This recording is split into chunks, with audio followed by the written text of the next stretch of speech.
Hello guys, magandang araw sa inyo. So nandito dito ako sa Bermosa dito sa Imus, Cavite. So for this video naman po, ayan, ibabike check naman natin itong Rigid MTB ni Idol Adrian Kabili. So kanina, akala ko di ako matutuloy dito dahil parang uulan. Pinilit ko kasi nga alam kong may darating na bagyo. It's either bukas ng gabi or Lunes daw ng umaga, sabi doon sa forecast. Syempre habang nag-ensayo ako na kahit papaano maghanap ako ng mabike checkan, at yun na, ito nakita ko, no. First time na kasi ako makapag-bike check na ganito yung ito yung pinaka-latest sa Mountain Peak na frame. Tapos ito yung fork, ito yung Coseblo na gravel, no. Gusto ko kasi makita yung ano nito yung BB drop nito. Mamaya tingnan natin, no. Tatansyahin ko lang kasi wala akong panukat kasi meron kasing kakaibang geometry dito sa bagong model ito na Mountain Peak Everest Pro. Hindi katulad doon sa mga predecessors. Yan, no. Yan, ito nga yung Rigid MTB ni Idol Adrian Kabili. So yan, so Idol Adrian, no, before tayo mag-start, tanong muna ako, no. Bigyan mo ako ng konting history nito. Kailan mo ba na-build to? Na-build po siya noong September lang po. Tapos po, halos po yung mga pyesa niya is puro second hand po. Ang brand new lang po sa niya, frame, tsaka yung fork po. Yun lang po yung ano sa niya, brand new. Ayun po ang history ng bike na to. Bali, so far, bukod sa Bermosa, na-long ride mo na po to o wala pa? Puro ano pa lang po puro ensayo pa lang po yung ano nagagawa po sa kanya. So ano pala, since na malapit na mag-December, syempre Christmas vacation, edi bakasyon niyo na, no. Ano yung mga planado, mga dream rides mo na plano mo? Ano po, yung kasama ko po grupo ko, ang balak po nila is Baguio po. Kasi po depende pa po kung matutuloy. Pero po tuloy-tuloy lang po sa ensayo para lumakas po Oo. Yun nga, no, ito nga yung general background sa kanyang Rigid MTB. Yun nga, start tayo dito sa kanyang XC Hardtail mountain bike frame. Akala ko yung kay Arjun yung una kong may interview, pero ipa pala, akala ko kanina si Arjun nung nag-laps ako Ito yung latest ng Mountain Peak Everest Pro na 2024 model. Yan, na XC Hardtail mountain bike frame. Aluminum 6061. Ito yung sa lahat ng Pro na model, Everest Pro, ito yung pinakamaganda kasi kasama na yung ski wear na true axle, nasa 1.7 na higit lang Pero pinakamagaan pa rin yung Everest 2, pero saglit lang pinreduce yun Yan, 29er. Ayun, 29er, then yun nga, size medium or size 16, tapered yung head tube, yan, maikli yung head tube ito, no? Tapos full internal cable routing, pang BSA threaded na bottom bracket shell, pang 31.6mm diameter na seat post, through axle yung drop out, then ang disc brake caliper mount naman yan ay post mount. So proceed naman tayo sa rigid fork na gravel. Yan, Coseblo, whatever, na carbon fiber. 700C, ilalagay ko na lang sa screen yung crown length at saka yung blade length ito. Yung steerer tube ito, of course, is tapered through axle and drop out. Then ang disc brake caliper mount naman yan ay flat mount since sa pang 700 ito, no. Kaya naglagay siya ng adapter na pang 160mm na rotor. Then sa cockpit, ito yung kanyang MTB handlebar. Yan, lunge na aluminum 6061 na 600mm ang lapad, 31.8mm ang diameter, na straight na may konting back sweep. Then ito, mukhang nagbabalik na tayo sa pambansang grips. Ito ba yung unbranded, no? Ako na silicone. Ayun, hello! We meet again. Ang pambansang grips na silicone, no? Then next naman sa stem niya, ito yung Goldix GTR. Parang Nissan Nissan GTR. 100mm ang haba.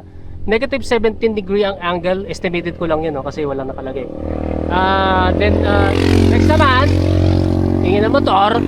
Yan, ito yung tapered headset na Mountain Peak na silver rings. Then sa seat clamp naman, ito yung second hand mo. Second hand din po siya. Unbranded na aluminum na quick release type, 34.9mm ang diameter. Sa seat post naman niya, nabitin, kita-kita natin yung minimum insertion. Malamang hindi 400mm to, malamang 350 lang to. Galing siguro to sa, ito yung sinasabi mong second hand, no? Mga isang parts, no?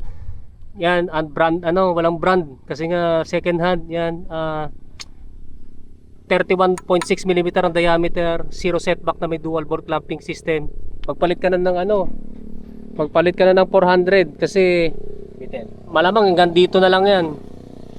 Masisira frame mo. Mahal pa naman tong frame na to. Magkano pala bilhin mo sa frame mo? Hindi ko po alam kung magkano siya nabili ng ano po eh. Yung pinsan ko po eh. Yung frame na yan. Kasi alam ko mga 8,000 to. O less ng konti ng 8,000 itong frame na to. Sayang. Baka mag-crack, baka mabali ito. Mga nakapapanood ko sa TikTok. Yan. Then next naman ito kanyang saddle, Kotseblo Cheblo. na walang, meron pala. Merong butas sa gitna. Malambot and super flexible. And steel railings. Satisfied ka ba dito? Sa saddle mo? Medyo masakit sa puwet. Masakit sa puwet. Yan, isa rin to sa second hand, no? Opo, isa rin. Kasi ang alam ko pag mga ganito nagpe-flex na saddle, ang alam kong last pag na, hindi pa nauupuan, lalim na. Lalim na agad. Lalim na. Yan. Ano ba yung pinaplano mong saddle if ever? Ano po, ano ba yun? Bala ko po magpalit ng Kotseblo pa rin, pero yung carbon railings. Railings na. Opo. Para Okay. mas masarap sa puwet. Yeah. Hinihimas-himas yung singit mo, no? Ito yung sa kanyang saddle, no? So proceed naman tayo sa drivetrain. Yan, pambansang drivetrain to, 1x. Ulit, no? So wala kayong makikita ng front shifter, pang trailer at saka extra chain rings.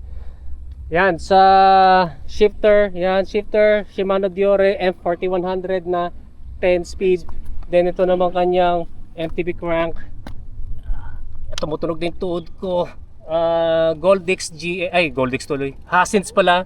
Hasins GX na 170mm ang crank arm.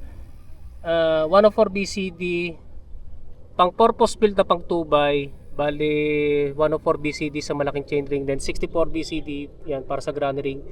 Yung chainring niya pambansang chainring, Decas na 42T. Ito naman ay oval. Nakagamit ka na ng rounded? Hindi pa po. Hindi pa. Bigyan mo ko ng impression mo dito sa oval chainring. Ano naman po siya, pag napadjack, masarap naman po. Kaso minsan parang biglang bumibilis yung sipa tapos bumabagal. Kasi nga dahil hindi Oval, asymmetrical kasi, no. Yan, yun yung feedback na dito sa kanyang oval chainring. Then yung bottom bracket naman niya Shimano BB RS501. Then chapsi yung kanyang pedal.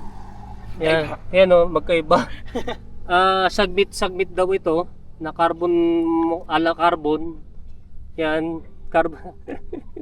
Yan, mala carbon na sa na tawag doon na pedal, no. Ito naman Shimano RS500. Yan, ngayon lang ako nakakita ng ganun eh. Magkaiba, no. Sa chain naman bookless o backless na 10 speed. Ito naman BG Sports, yan, nakita ko yung sports na logo, no, na MTB cassette. 1140T na 10 speed. Then ito naman Shimano Diore M5120 pala to kasi may clutch. Actually ito pwede to about 10 or 11 pero naka-tune up to sa 10 speed, no. Yan, so ito yung sa drivetrain setup nitong Mountain Peak Everest Pro 2024. Sa wheelset naman 29er ba to? Ako 29 na po siya. Schwalbe. Ano to? Repro, ano to? Schwalbe ano to? Rapid Rob.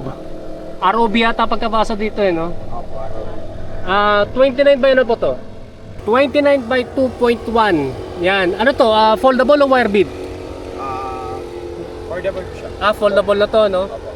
Then yun yung tignan natin yung yung clearance nito kasi nga 700 ito eh. Pero yung haba kasi nito 400mm ang crown length. Sing haba lang ito ng 26er na hindi suspension corrected. Yan, no? Yan, pasado dito sa Kotseblo. Yan. And ito nga gusto ko makakita, estimation ko lang, no, yung yung clearance ng yung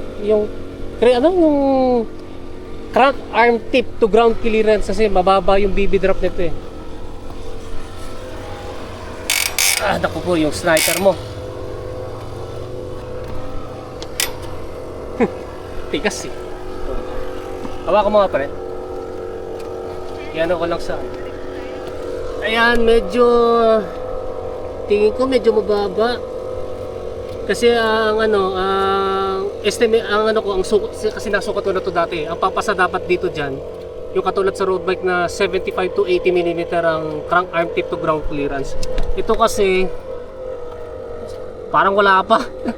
Wala pa oh. Medyo wala pa.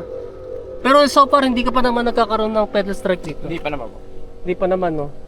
Yung wala ka pa naman ano no. Na-encounter na sumasayad. Wala. Pero feeling ko kasi pronto sa pedal strike eh. Ang nakita ko kasi yung bagay dito sa fork na yung fork dito sa frame na to, yung Pocheblo pero yung MTB. MTB po. Try mo yung kahit yung mga 26er, kasi yung 26er variant nun, medyo mas mahaba pa rin yun kaysa dito. Kasi dito sa... Tapos yung gulong mo, try mo mag 2.2 o 2.25. Yan, katulad ng binaysi ko dati dun sa naka-elves ko, napanood mo yan, no? Yan, saktong-sakto lang yan. Yan, medyo, kaya para tataas pa yan. Yan, so, yan nga yung sa crank arm tip to ground clearance, medyo nabababaan ako yan, no? Sa ribs naman, unknown brand, kasi nga, ito yung second hand, no? Aluminum double wall 32 holes, weapon yung spokes and nipples, second hand din. Then, ito yung skandalosong hubs na Speed 1 Sniper. Yan, nakita nyo yung binak pedal ko, tigas eh. Paturugin nga natin ito. Maghahanda na naman ako yung tenga ko. Sigurado maingay ito eh. Ah! Si.